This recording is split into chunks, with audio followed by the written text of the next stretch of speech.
Ρε μπάσταρα, Μητσοτάκη. Με πήραν σήμερα τηλέφωνο από τη Γαδά και με ζητάει ένας εισαγγελέας να πάω να δώσω κατάθεση, ξέρω τι σκατά θέλει, για διασπορά ψευδών ειδήσεων. Ωραία, άκουσα με λίγο. Αν εγώ κάνω διασπορά ψευδών ειδήσεων, τότε δεν θα ψηφίσεις τον νόμο που ορίζει να κλείνεται φυλακή ο κάθε πολίτης ο οποίος μιλάει εναντίον της κυβέρνησης και ιδεολογεί κατά της κυβέρνησης. Εντάξει. Γιατί αν το ψηφίσεις αυτό το νόμο και περάσει το νομοσχέδιο, πάει να πει ότι δεν κάνω διασπορά ψευδών ειδήσεων, απλά σε γαμάω.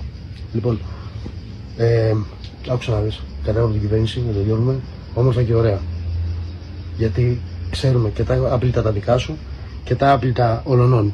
Και κάποια στιγμή εμείς θα σηκωθούμε, θα σηκώσουμε κεφάλι και θα μιλήσουμε και θα αποκαλύψουμε πράγματα με αποδείξεις που εσύ δεν θα μπορέσεις να τα αναιρέσεις, μόνο να μας σκοτώσεις.